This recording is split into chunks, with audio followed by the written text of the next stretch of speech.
Господи, благослови, Господи, допоможи.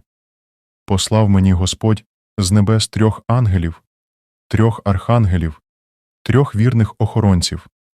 Звелів їм Господь мене берегти, від будь-якого лиха стерегти, біду не пускати, всяку худобу від мене, раба Божого, за 39 земель проганяти.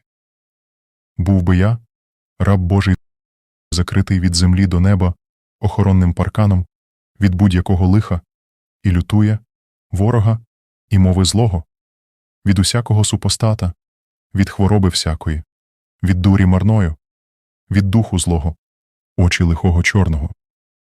Зберігайте мене 3 ангела, 3 архангела, з ранку до ночі, з ночі до ранку, в усі добу добові, во ім'я Отця і Сина, і Святого Духа. Амінь. Амінь. Амінь.